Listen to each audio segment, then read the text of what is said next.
What's going on, guys? Coach Gaglione here. This is another edition of the Powerlifting for the People podcast. I'm your host, Coach Gags, and we got Zeus on the line today. How are you, man? Hey, how you doing, man? Doing pretty good. Doing pretty good.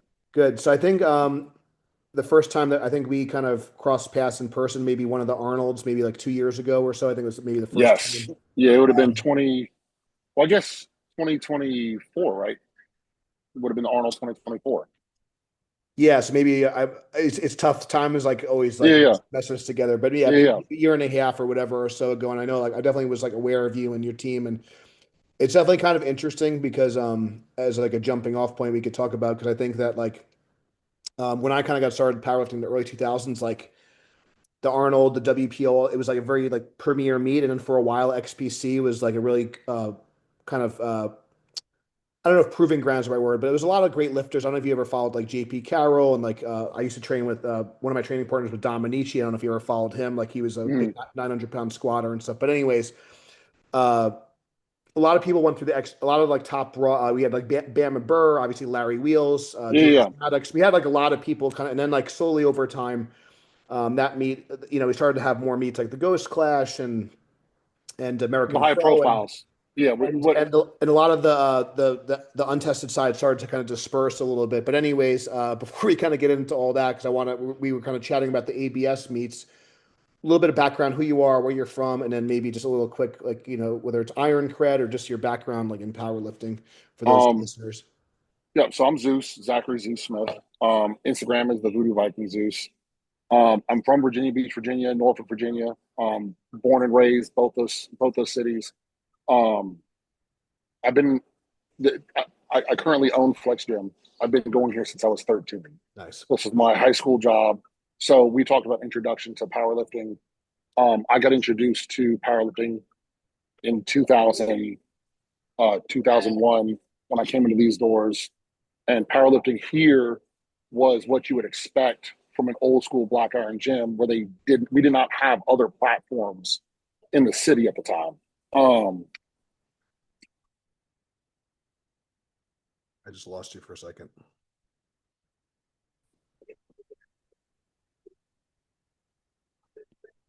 But okay, so yeah, we were one of the first gyms. We were the first gym in the area to have a deadlift platform, which was a really big deal in this area.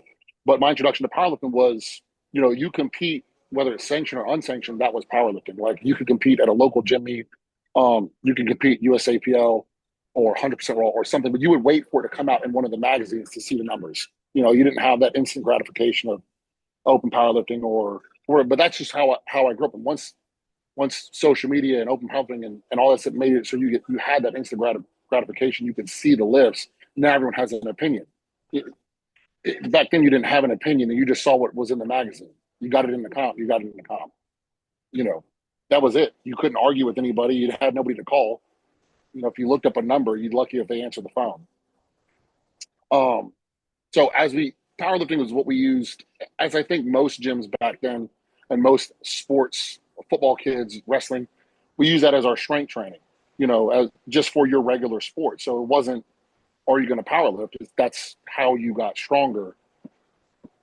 Olympic lifting was also an option, just depending on, who you're coaching, the background. Right. Um, so the majority of my career was spent powerlifting in between sports. Um, and then eventually I started working here as a trainer where I shadowed everybody. And yes, I went to college, but I did not go to college for uh, powerlifting or exercise science or physical therapy. I went for history and religion, but I just kept coming back to this. And my experience in coaching is the proof is in the pudding kind of way. It's trial and error. It's the other trainers, the other coaches' knowledge of what they told me. It wasn't a book. It was this is just how we do it, and then we develop it. Um, my predecessor was Al Walk, and I remember like I walked up to one of the reverse hypers into the gym and I asked about it, and he bought it from Louis Simmons. You know what I'm saying? So it's a first generation one. He has It's cool. the Nautilus pullover that you see in the movie Pumping Iron. We have that in the gym, like the old school one. So these guys, they cared about what they built, and they built stuff. And we have the original equipment from 1994. We still use it every single day in here. it's cool to see like the history and like kind of a lot of the old school lifters kind of passing down knowledge and passing down equipment. One thing that's kind of funny, I didn't know too much about your athletic background, but I have like a football and wrestling background. Wrestling was my main sport. And I always kind of joke because like I didn't end up wrestling in college, but like so powerlifting was kind of like, okay, well I'm done playing like Right. real sports now. So it's just kind of so like a lot of times powerlifters were like, either retired NFL people if they got to that level, or they were like the washed up football player that kind of didn't make it to the next level. And now you're kind of getting athletes that are choosing powerlifting early on. And one of the things I've been kind of chatting about with some of my colleagues is that I think part of not that it's a problem, but something I've kind of noticed with part of it is like raw lifting, you don't really need help, but the other part is you have a lot of athletes come in that have never been on a team or never worked with like a group. So Correct. the mentality and the culture is just a lot different, and partly is they just don't know. So I'm just kind of curious, like in your gym and with your crew, is there like a type of mentality that you try to foster and teach your members, and like kind of like what is the training culture like as far Yeah. as the veterans versus some of the newer lifters that kind of come into your space? So to understand my gym, you have to understand that my team is going to train and compete in whatever I decide to train and compete in. And when I say that, I don't mean to say that with arrogance, but the core group of Right. my team, they've been training, playing football with me and everything since I was, I mean, you're talking, these are the same guys I went to high school with that I would pick up to drive to the gym so we could train together. That's the core group. You know what I'm saying? And some of the members that are a bit younger, they just fell in line. So they all came from different sports backgrounds. So we talked about football. I played rugby in college, and then I fought in boxing and Muay Thai for 10 years after that. I literally tore ACLs, concussions, uh, dislocated shoulders to the point to where I could no longer fight without medical waivers. Um, so I did a bodybuilding show just because. You see me do that again, then I'm done. I'm done powerlifting. I'm washed up. I've thrown in the towel. I did that one time, and that's not for me, at least not right now. And I came to powerlifting as essentially one of the last viable sports that I could still do. Yeah. So the guys that are on my team, these guys, they don't they're used to the sporting environment. You sprain an ankle, you find a way to commit back to the team. So if they can't compete, they're going to be part of the team. There's a guy that I follow on Instagram. His Instagram is Team Evil. It's Broderick Chavez and Dean. Dean runs Strom, and Broderick said that back then in his culture or his community, you had to be a part of powerlifting in some way, whether you're a spectator, a hater, a spotter, a judge, something. You know what I'm saying? And that's kind of like the mentality we had with all of our sports. And now that we're powerlifting, as for most of my team, once again, I don't want to say it's our final sport, but we've all been doing sports long enough to where this is the one we're going to ride out until we're kind of done. This is our reason to stay in shape. We've got guys on the team that are competing at 62 and 63 years old. I'm still trying to hit, at USPA looking at a world record. So the mentality is this is just what we do as a team. We make a decision, we commit to it, we support each other for it.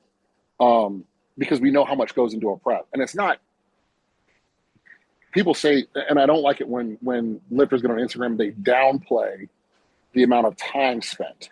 And the reason why I say I don't like when they downplay it, when they say it's not that serious, it's not this. I'm like, okay, well, try having 2 or 3 kids, try, working a blue collar job, paying your bills, Yeah. and still committing 2 hours to a group of people that have your back as much as you have theirs, and show up to compete. And you're really, it's not just about how much can you squat. It's it's the amount of time that your wife and your kids sacrifice for not being around you because you wanted to train. Okay, you do it for your mental health as well as because you love the sport. But there's still a level of commitment that if you're going to commit that much to this, then we're going to commit that much to you. So when it's your turn, we support you. When it's his turn or her turn, we support them. And that just goes beyond like I've got a stomach ache, and you know, if anybody's watched my last comp, we literally had a gunfight outside my gym, and my team jumped up and, for all intents and purposes, saved my life. You know what I'm saying? Yeah.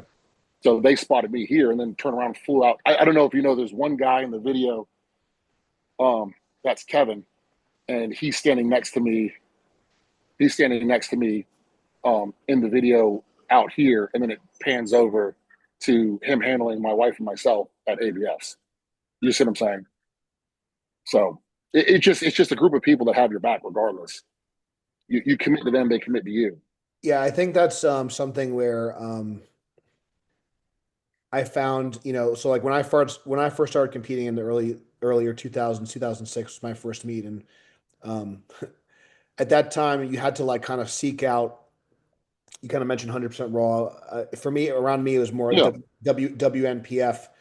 Raw was just kind of like something that you did before, like you kind of got in the squat suits and the bench shirts and all that. That was just right, kind of like right. the expectation. And not to say that you can't do that. There are some like very rare people that would try to like do that by yourself. But essentially, if you're getting under 1,000 pound squat, trying to, bench two, three, some crazy four times your body weight, you're gonna have people that like are literally behind you that are literally like have your life in, you have your life is in their hands essentially. And I think that creates a really special bond between your training partners. And like you said, like in your case where these people like literally have your back no matter like what the situation, whether it's under the bar or out in a street fight or whatever kind of situation. And I think that's a really special thing where I was just speaking with uh, another kind of colleague of mine, and we were saying how like some people think, when oh I want to go kind of train with you, and then the lady I was talking to, she was saying that where the woman like she's like, oh, I want to train with you, and she put her headphones on and she went to like a different squat rack like next to her. Mm. It's just like so I think it's kind of cool that you have a good culture there and kind of people just kind of fall in line. That's kind of like how we have our gym in New York. It's like that. I'm kind of trying to foster that since I've moved to Delaware. We're kind of starting to kind of slowly kind of build a team. And there's pockets of crews. Um, in terms of people that maybe have like never kind of trained in that environment before, like what would you say are some of like I guess the most important things that you try to like highlight and kind of teach? Obviously, there's a lot of observation people kind of learn by doing, but in terms of what are things that you like look for, I guess, in a good training partner? Like, what are some key elements that you think are really important? Key elements that are important in training is communication and consistency. I mean, everybody can say, that they want to show up for a workout here and there, or they're not strong enough to spot you or whatever. But the most valuable thing I've ever found in a training partner is they communicate and they're consistent with their communication, right? They communicate when they can train, when they can't train, as long as I know what's going on, because we all know life happens Yeah. and people have shit they have to do. And we can navigate around that. If I've got to train at 5 a.m., but my training partner's got to train at 5 p.m. And we do work in groups, right? So if my wife, Amira Landry, trains with us, one of my other buddies from high school football trains with us. He brings a lot of energy, and one of my other team coaches trains with us. If one of us can't make it, they text the group chat. Doesn't mean other people on the team won't be there. Right. Doesn't mean other people on the team. You know what I'm saying? So what we've done is we've made it to where everybody that has one of these shirts with a red state on it is part of that concept. So if you walk in and you see somebody with a red state and you need a spot, they're obligated to spot you. It is not a question. If you need help using a piece of equipment, they're obligated to help you. They're obligated to let you work in. That's part of being on the team. The team is everyone pushes each other to one common. I don't care if you're a 150-pound male or female. If I'm squatting and that's what we got as side spotters, everybody's getting under it.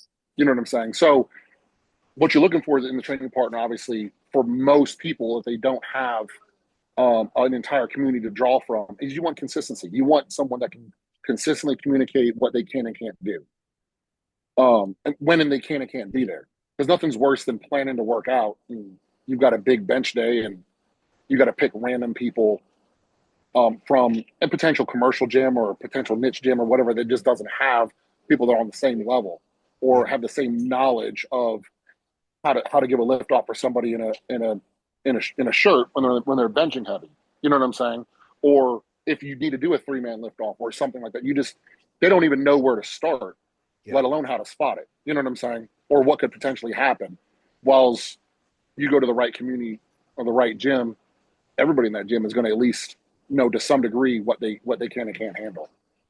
You know, a great just because you're strong doesn't mean you're a great training partner.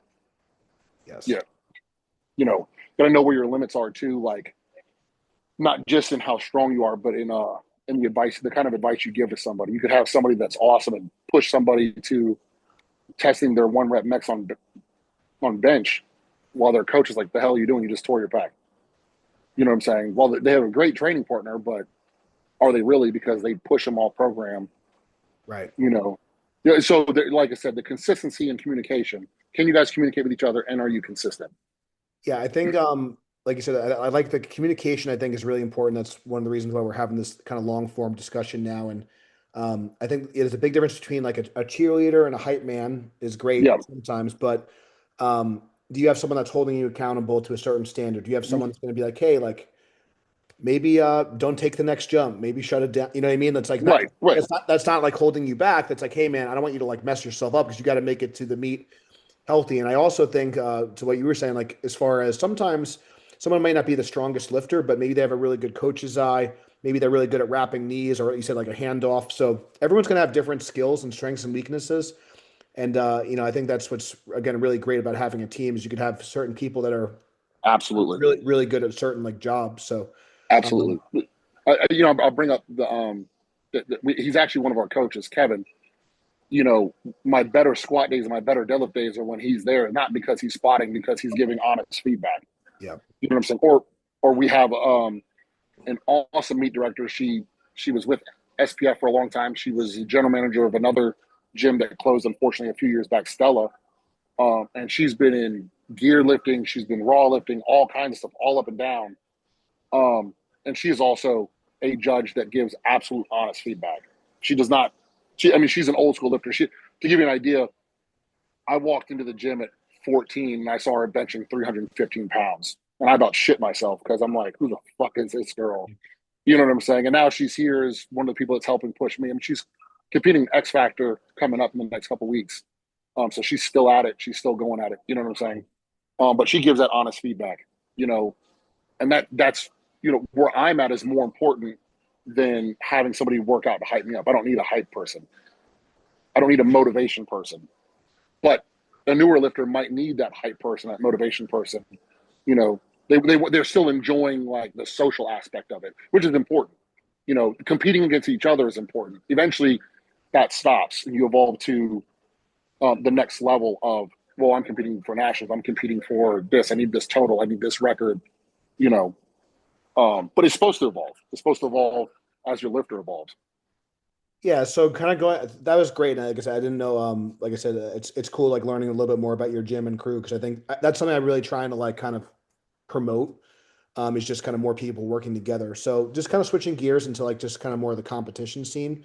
In terms of like when you're picking out your meets, when you guys are doing, I know you guys just competed at the ABS, and that's been something I've been kind of following along for, I guess, the last couple of years now. Um, I guess what are some things that you kind of feel, what are some things that you kind of look for in a contest? And obviously, it's going to depend on if someone's maybe a newer lifter or someone like yourself with more experience. What are some things that you look for in a good contest? And maybe what are some things that we think that we can maybe just improve on as a whole, just whether it's a local show or So some of these yeah, higher level meets. this this answer could go on for forever. You know what I'm saying? So first thing, before you look at anything, I think this should apply to powerlifting as a whole, and this does not include like a favorite federation. This is a support your local federation concept, right? What is in your area? Now, it's great to bring, if I want to bring RPS to Virginia, or if I want to bring PLU to Virginia, but the federations that dominate these areas, these federations breed powerlifters, right? On an entry level, right? And if you don't support them and they go away, you now have to bring somebody else in to bring in these new powerlifters. So I don't care what federation it is, you have local meet directors that are doing all this work to put on these shows for local and state level, entry level novice powerlifters, you have to support them in some way. So when you're picking these meets, the first thing we do is, okay, what's local? What do we have around here that we need to support and we need to put lifters in so we keep it going in this area? I don't care if I put 2 lifters in Richmond or 3 lifters in Richmond. I'll have 10 people show up to support those 3 lifters, and we'll bring more powerlifters out of that equation. You know what I'm saying? And I think we the one we did most recently in Richmond was a USPA meet, so we could do USPA nationals. Um, so moving forward, if USPC is what dominates this area, that's the one that we're going to push into the commercial gyms, et cetera, because we need to grow the sport. Then you start looking at who your lifters are that are, um, ready for the next challenge or wanting that next challenge. How do you fill that need? So if I have 5 guys, and when I say guys, I mean men and women, because we have a lot of women on our team that far out succeed the men on the team. But if I have 5 people that want to do a nationals, then we look at the time frame that best fits them. And if USPA nationals fit it and USPC doesn't, then we qualify and we go USPA nationals. If So they're like, okay, just really quick with that, I'm just kind of curious, and this is more just for my own thing, but I think it's good. So is there like a certain time of the year or like, I don't know, maybe just an ongoing conversation where you're like, hey, this is kind of like what our like annual kind of meets. This is kind of what we're looking like this year. We're going to maybe have some, I'm just kind of curious, or this is like an ongoing conversation because that's kind of what I try to do too. It doesn't happen as often anymore, but something that's been tough for me, like especially also I have the in-person gyms, plus I do online coaching. Sometimes with the in-person gyms, we have someone that like signs up to be a member. And like, oh, also, by the way, I signed up for this meet. It's like 2 weeks away, or it's like we weren't kind of. yeah, So we try to. how do you like We, I guess navigate like I guess like how far in advance do you kind of know like especially something that's maybe like a higher level thing? Is it 6 months in advance? Do you maybe sometimes even like a year for someone like yourself? so, and this will go along with how we pick the meet as well. As we finish up that one. So let's say, for instance, we started mapping out our 2026 plan, right? So the way we map out our 2026, obviously we have Odin's and we have the ABS May, maybe. So we have March and May. I would like everybody on my team and everybody that I coach to have in their mind to compete sometime between January and May. And I want those comps done with so that we can game plan the back end of the year. Doesn't mean that we won't put people in June, July, August, or September.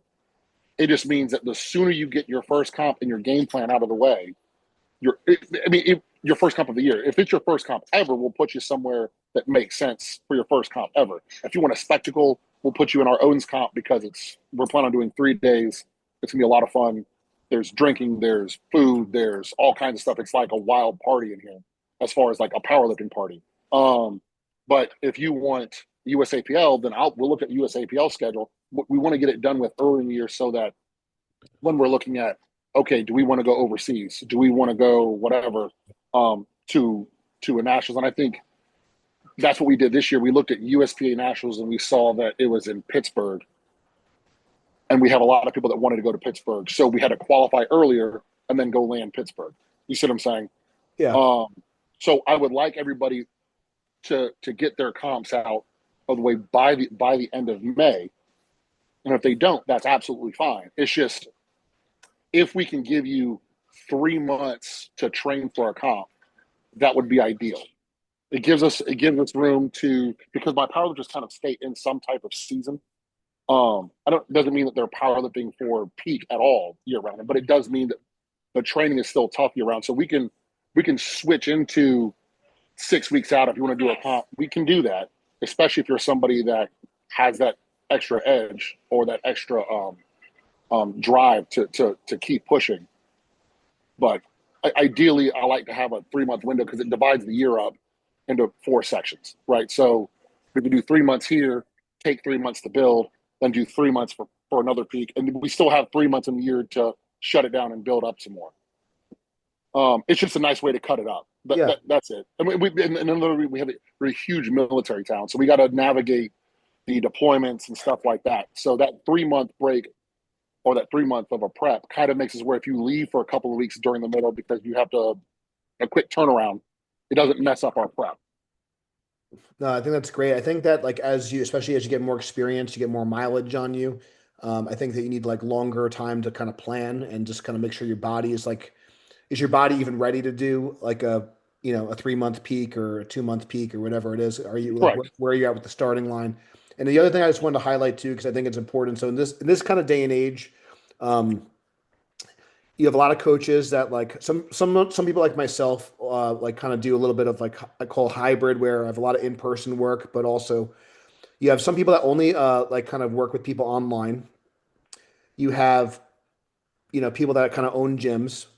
You have meet directors that maybe travel or whatever, and that they just direct meets. So like someone like myself, I kind of wear many hats. Like coaching is kind of my main business, but I own two gyms. Mm. I run competitions. And one of the things that's been kind of sometimes challenging for me is that when you have other kind of meet directors kind of come in that just aren't communicating with you, maybe it's like really it starts to get oversaturated in a certain area. And then, like in my case, like if a lot of, and this isn't to kind of like, say it's USAPL, it's USPA or Powerlifting America, whatever. But in my kind of view, there's a lot of, even just nationally, there's a ton of opportunities for drug tested meets, stiff bar, walked out. That's kind of like probably the most popular and most common that Yeah, maybe yeah. maybe different regions. And then, one of my kind of goals as a meet director is also making sure there's a place for equipped lifters, raw with wraps, monolift. It's a little bit less popular, but I always want to make sure there's a place, No, no, you're absolutely right. for those That's people. important. And then also too, like one thing that since I've moved to Delaware, and this isn't again to like throw shade at anyone else, but one of the things I've noticed, partly there just hasn't been like meet. So for the last 3 years, I've been kind of building up a little bit more in like kind of this Mid-Atlantic Delaware region. A lot of people go to Virginia is very popular. There's a lot of big meets in Virginia, a lot of Pennsylvania, Maryland. So a lot of the Delaware Mhm. people just they They all just go out leave. they all go out of state and then they don't support. So like now like we're starting to kind of come back together. There's actually going to be a really big Delaware State USAPL meet. There's a new state chair. She seems like she's doing a good job. We've been in communication. So even though like we have different preferences, my wife and daughter are going to be competing at that. That's kind of like more of their scene, and I can kind of run a little bit more of like the monolith style meets and stuff, and kind of cater towards more of that crowd. So I think it's important because I think sometimes it's like you said, people they want to have the red carpet, they want to have the fireworks, they want to have Yeah, yeah, all this stuff, and I think there's a time and a place for that. But just like we kind of mentioned with football, you don't get NFL treatment on junior varsity. You know what I mean? You don't get no. so, and I think that's kind of where there's a little bit of a disconnect, and there's like this entitlement. So I don't know if you want to piggyback off that, or if you have any kind of thoughts on Oh, when it's you mean the lifters being entitled? some of the younger Or lifters kind of yeah, I feel like this is maybe region specific, but I think a lot of lifters their expectation of what a local meet should it should a local meet be live streamed, should a local meet have fireworks, should a local meet, and I think it gets to yeah. be like a No, little bit you're it gets to be a you're little absolutely right. crazy. So they're competing. I mean, they're looking at something they've seen, right? So like let's take USAPL for example. Um, for ages, Saber ran Virginia, and he puts on a It's production, yeah. it's a production, right? I mean, you pick your background like video literally when you go out, and I'm not up to date as to what his plans are Yeah, I'm going not into sure. next year. If he's still going to direct meets, or if he's already stepped down, or if Yeah, he's picking one or two, I'm not sure. yeah. But his level of production made it to where that we had to show up at least one or two of his meets a year with some lifters.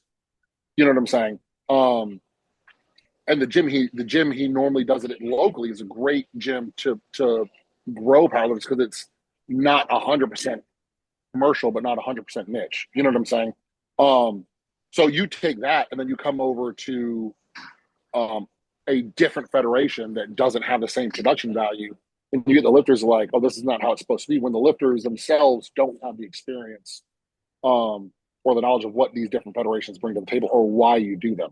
And young could be a good way to describe the lifter just because they are a little bit more entitled. They just don't. I just think they just don't have the experience. When they get a little bit older and they realize how much this costs and It's how like many it could be federations. lack of experience or like, but I guess I think that it's important for I guess maybe the older generation to maybe set the expectation and also maybe like educate people like, hey, because I think also my kind of feeling is too like if you're going to do a nationals or you're going to do an American Pro or whatever, then like what's the point of like if you could just get that at local, Right. your Why even go to that? your local state meet, then like why bother? Why like you know Yeah. what I mean? So that's kind of where, and also like the thing that's also kind of challenging for me is if you're not supporting the local gyms, like the people that are actually like this could be from an online coaching standpoint, this could from meet directors.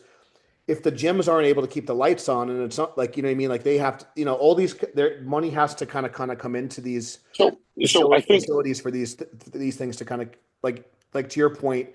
If you kind of only go to these high production meets, these places may not there's be around to survive like in the next 5 to 10 years and stuff like that. So maybe, maybe, but I think, and you probably know what I'm talking about when I say this. The state level or the local level or even national or pro level meets that these other federations can do, that they can host, that's not high level production and visibility, right, can be easily overturned or a number one pick for the experience.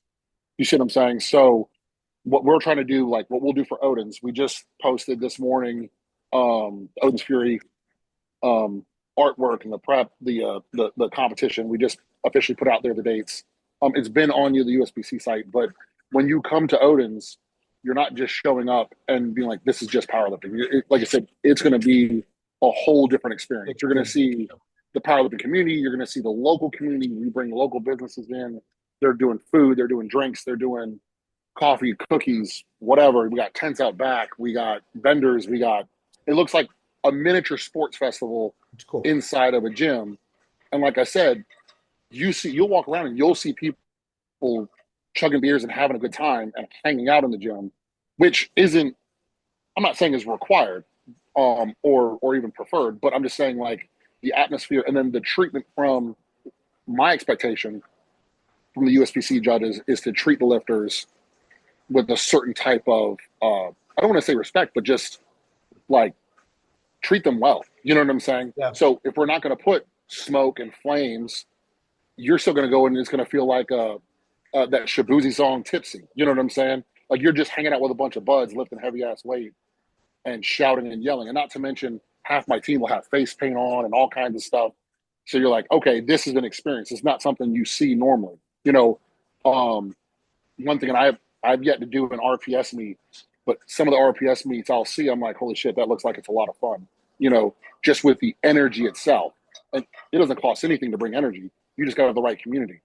You know what Yes. I'm saying? So you can still do what Saber does with the screens.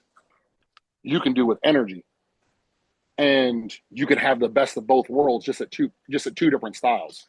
Yeah, I feel like they're both important. You need both of them. And then you translate it to an America Pro and you put them all together. And you have you have characters that are prim and proper. Then you have characters like Andrew House flipping tables. You know what I'm saying? And well, you have Garrett Fears and you have Andrew Houses. I mean, it. I have had a great time watching that whole thing unfold. I don't know if you remember what happened.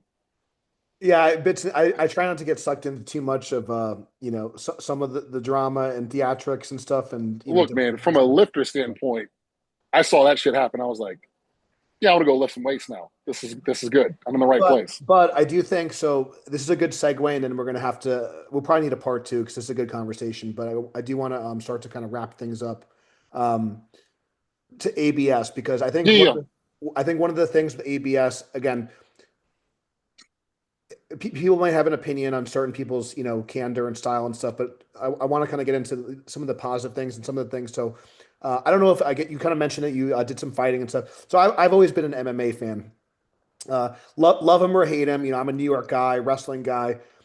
I love watching, John Jones, and so like he's a good example where like he's almost, almost a little bit of like a bad guy type persona. Maybe some of the stuff is is warranted. Some of the stuff is just, a little theater. But guys like Conor McGregor and stuff. So there's a little bit of this element of like trash talk, and you kind of Yes. you build up the fight, and people are kind of a little bit, oh man. So I know like you and Delco have a little, and some of it like maybe is a little bit true. Maybe some of it is a little bit theater, but people are a little bit more interested in seeing that head-to-head matchup, right?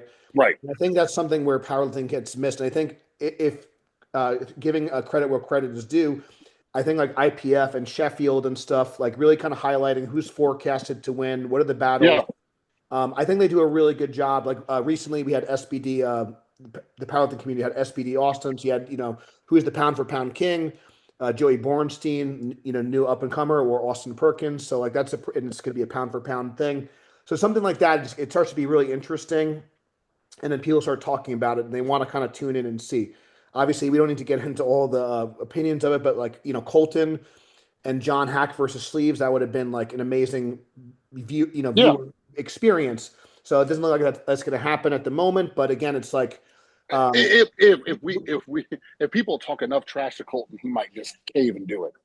Maybe, I don't know. Or maybe he can be, if he's young, maybe he yeah, can be manipulated. I don't yeah. know. So I think to your point, I think you have to kind of know again. I don't really know enough about him. I've had some brief interactions. His coach seems like a great guy. We have a podcast coming out with Thomas soon. But anyways, I guess, but the idea of like the GOAT and like who's the best, and I think that's a really cool like concept, because I think that's one thing with in the John Hack era. It's kind of like if John Hack shows up to the meet, it's like, okay, let's just hand him the check, and it's not really interesting for. Yeah, So I think. what are some things that ABS do you think has been done well in terms of making it more viewer friendly and exciting, you know, Well, for the lifters? And if there's anything so else. one thing that they are doing that nobody else is doing is the connecting of these potential head to heads across countries, right? Yeah, that's cool. If you John Hack posted a video, or maybe he collabed with ABS. I'm not entirely sure, where he said for the first time in a long time he was excited to have a head to head. Yeah. You know what I'm saying? Which I didn't even think about it from his perspective. Holy shit! Like, how long is he going without having somebody that he's got to? Brett Gibbs was, and that's what kind of And that's what he said in the that was in the video. yeah, yeah. So I see from that perspective, and I think what Jay and ABS is trying to do, or what they've been doing with the UFC style head to head production, the lift pass, like the UFC pass, the head to head with Delco and I started at America Pro 1 unknowingly, went to America Pro 2, went into the Rumble, where I actually drove from Virginia Beach to his house in Philly so that I could make one more mean before we flew out. That kind of, you don't get to have that kind of fun in powerlifting normally, right? So what ABS is doing that, like I said, nobody else is doing, is they're connecting people from across countries. Otherwise, you have the Ghost Clash, you have some people coming in from overseas because they want to go to Miami, they want to compete in the Ghost Clash, they qualify for it. And yes, they're connecting, but they're not intentionally, deliberately going out of their way to bring people from across countries to go head to head with different rule sets and different uh, battlefields, playing fields, platforms, whatever you want to call it to hype it up.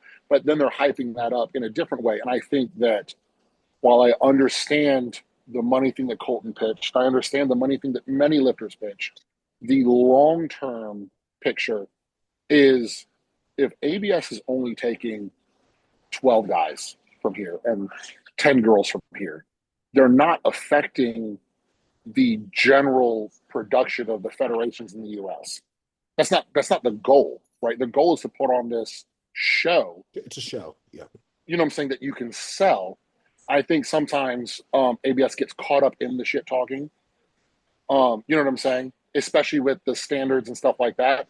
But if they focus on the vessel and the vehicle that they're on is the show aspect, like the red carpet, cross country, this is our production. You can turn right around and you can take a lifter from literally any fed and plug them into ABS. And it's almost, I'm not going to say they're representing their fed, but they're representing their community. So whatever that federation, that's what I said, support your local community. It all starts as like building blocks from the ground up. You represent your community. If your community is primarily PLU and you go compete in ABS and you dominate, you know what I'm saying? It only just makes your local community even more hyped up because they want to see you dominate. They want to see you succeed. Hopefully, hopefully people like you in your community. I think that like at least I think we'll have to continue the conversation, and I think also judging is a separate topic because I have my feelings on Yeah. that. But I do think that ABS, in my opinion, this is just opinion, for what it's worth, this building up the storylines, building up the matchups, give something people to talk about. And then only thing I'll just kind of say, I kind of actually mentioned this, so I think it was maybe not this past year's American Pro, maybe 2 years ago. This is just an example. You had Christy Hawkins, Sam Rice, I believe Sarah Schiff, Brianna Terry, Denise Herber. So you had like 5 or 6 girls all pulling over 600 pounds in one flight. It's Mhm. like, and they were all like in striking distance of the world record. Right. All we were missing was like Tamara Walcott, you know. Um, that's a show. Yes. And I think that like also just, and I think it's not great for big guys, but I think the speed of competition, the pacing matters too. So like for records, it's not great. So we talk about this, like Jesus Oliveras going to IPF Worlds because it's very fast, it's like a 7-person flight. Right. Not great for records, but so I think understanding if this is a show and then there's like other opportunities for For all-time records. records. So Right. that's kind of like I think part of Colton's argument. It's like, well, you have to kind of like change your thinking. Like this isn't about there's going to be meets where you just kind of go for your PR total, and Right. there's meets where like I'm going to like beat this To, guy, you I'm know, going just to and beat this guy. Absolutely. it's a different objective, and I Yeah. think that's where so anyways, so if you want to any other thoughts on that, I think we'll definitely have to pick up the conversation, and also I'd love to kind of talk also more off air about just promoting and coming down. I have the May Virginia Beach kind of blocked off because I'd like to at least be in attendance, if not help in some way. But any other thoughts on like the showmanship and what ABS is doing before we close out? Yeah, I mean, I completely agree with you. You have to look at it from the standpoint of what is my goal for this particular meet. If you're doing an ABS meet and you're doing it to beat somebody, think along the lines of how do I beat the person, not how do I get the biggest total, the biggest dots. If Yes. that's the competition, yes. But as it relates to the person I've got my head to head with, or the grouping of the Clapper Titans champion of the belt. So if you're vying for the belt, yes, how do you win the belt? If it's a totals comp, you have to have total, and you have to have a total within the guidelines and the parameters and the speed of their comp. Because it could suck, but everybody should theoretically be under the same level of suck for that day. The only people that have advantage are the people that didn't have to travel as much or at all. They should have the greatest advantage because it's their house, their bed, their grocery store, their, you know what I'm saying? The least amount of changes for them, and everything else is just as subjective as any other group of people. If you have limited resources and you go across the world to host a comp, you have to operate under the resources that you have, right? So considering how many things fell apart, um, you still try to put on a certain level of production. Um, you know, that's what we flew out there knowing what it was, Yeah. right? Like related to football. If you just had a hurricane blow through and your field's all covered in mud, not ideal conditions. But as a team, those of us that played sports before, we know it's a shit sandwich. You just gotta go at it. The other team is in the same boat. Yeah. So Well, if you're yes. Yes. It's I always kind of the I not to beat a dead horse, but I always use the analogy of like an umpire in baseball. Everyone's strike zone is going to be a little bit different. You got to adapt to right, the officials. Um, so yeah, I think again, just kind of going back to what we were saying, like I think that's where going full circle with some of the younger athletes, younger lifters that maybe don't have that athletic experience. They may not like understand that kind of concept of like yeah, rolling yeah. with the punches and dealing with a little adversity and And in I these th- I think situations. as ABS, ideally they still grow in the U.S. and as they grow, they'll learn, how to engage the lifters in a way that's more entertaining or fun or challenging, and not spark the other discussions that steer people away from competing. Yeah, so You know, I think that maybe potentially having a part two or absolutely. to also like talk about, and I'd also like to talk a little bit online but also offline about uh but before I do have to close out because I do have another show Yeah, to yeah. get to.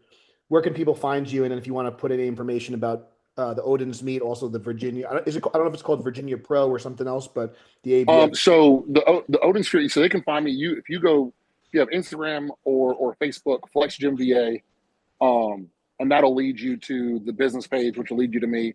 The Voodoo Vikings Zeus is my Instagram, but Flex Gym VA, we have a website, Instagram, Facebook, or you can just Google Flex Gym and call the number. It'll go to my phone. Awesome. Um, as far as our competitions that we're a part of hosting next year, Odin's Fury is the end of March. That it will be inside our gym. That is going to be the only competition we ever host inside the gym. So the Flex Gym experience is Odin's Fury. The What, ECC, the do you have the date of that yet, or? March 27th, 28th, and 29th. I think we're going to go 3 days this year. And then the ECC is Labor Day weekend. It's the very last weekend in May, the East Coast Classic. That's with ABS. That will be actually at the oceanfront. You Yeah, that's will, if you book their hotel room and you open the windows, every room in that hotel is ocean facing. When cool. you open the competition room is the Neptune room. That's looking over the ocean. You literally walk out of the back door and you're on the sand. You know what I'm saying? Mahi's is the restaurant, the bar. They'll be doing dinner for the lifters. There'll be drink tickets. There's a distillery, a vodka distillery right across the street. I mean, it's going to be a good time for everybody that shows up. Families can come, kids can come. There's stuff for everybody to do. Beach will be in season. So there'll be huge discounts on the hotels. Awesome. We'll definitely do it part two. Definitely give Zeus a follow, and I definitely would check out if you guys are in the Virginia area. Check out Odin's Fury and the East Coast Clash with ABS. I know I'm looking forward to that as well. So Absolutely. if you guys enjoyed the podcast, please give it a 5-star review. Helps other people find us.